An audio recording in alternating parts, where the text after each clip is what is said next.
మిథున రాశి వాళ్లకు ఈ వారం మంచి సౌకర్యాలతో కూడిన వారంగా ఉండబోతుంది. వివిధ రూపాల్లో గౌరవాలు, పదోన్నతులు కూడా కలిసి వస్తుంటాయి. ఆర్థిక లాభాలు, మంచి శుభ పరిణామాలను చోటు చేసుకునే విధంగా మీ యొక్క పరిస్థితులను మార్చివేస్తుంది. అలాగే తక్కువ శ్రమతో ఎక్కువ ప్రయోజనాలు కూడా పొందగలుగుతారు. వృత్తి వ్యాపారాల్లో ఈ వారం ఆదాయాలను పెంచుకోగలుగుతారు. గృహము, వాహన సంబంధమైనటువంటి అంశాల్లో అనుకూలతలతో కూడిన శుభవార్తలు కూడా మీరు వినే అవకాశాలు ఉండబోతున్నాయి. ఉద్యోగం కోసం ఎవరైతే ప్రయత్నం చేస్తుంటారో వారికి ఈ వారం అనుకూలంగా ఉంటుంది. సానుకూలమైనటువంటి ఫలితాలు కూడా కలిసి వస్తూ ఉంటాయి. వ్యాపారపరమైనటువంటి కార్యక్రమాల్లో గత వారం కంటే కొంత మెరుగైనటువంటి పురోభివృద్ధి కనిపిస్తుంది.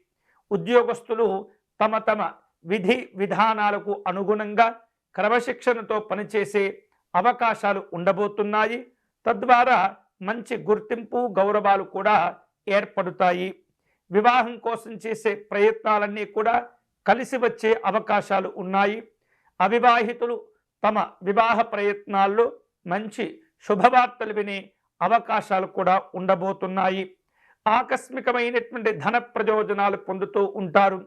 పిల్లల యొక్క చదువుల విషయంలో ఆశించిన అభివృద్ధి కనిపిస్తుంది. చక్కగా వృద్ధిలోకి రాగలుగుతారు. ఈ వారం నూతనమైనటువంటి విధి విధానాలను కొన్ని అంశాల్లో, కొన్ని రంగాల్లో ఏర్పరచుకునే సూచనలు కూడా కనిపిస్తున్నాయి. మీ యొక్క అవసరాలకు అనుగుణంగా మీ స్నేహితులు మీకు సహకరించేటటువంటి ప్రయత్నం చేస్తుంటారు.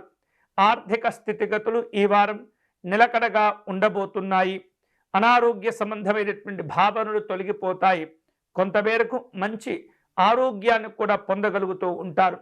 కుటుంబ జీవనంలో సమస్యలు, ఇబ్బందులు దూరమవుతాయి. సంతోషకరమైనటువంటి కుటుంబ వాతావరణాన్ని పొందుతూ ఉంటారు.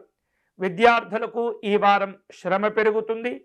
ఎక్కువగా కష్టపడేటటువంటి ప్రయత్నం చేస్తూ ఉండాలి. ఈ వారం ఈ మిథున రాశి వారు శుభకరమైనటువంటి ఫలితాలు పొందే క్రమంలో మహాసరస్వతి అమ్మవారిని పూజించటం మంచిది. తెల్లని పుష్పాలతో లేదా కలువ పుష్పాలతో ఈ మహాసరస్వతి అమ్మవారిని అర్చించటము, సరస్వతి కవచమును పారాయణం చేయటం, సరస్వతి అమ్మవారి స్తోత్రమును పారాయణం చేసి పేదవారికి కాయగూరలు, అన్నదానము, విద్యార్థులకు పుస్తకములు, పెన్నులు ఇత్యాదివి దానం చేస్తూ ఉంటే కనుక మరిన్ని శుభ ఫలితాలు మీరు పొందగలుగుతారు.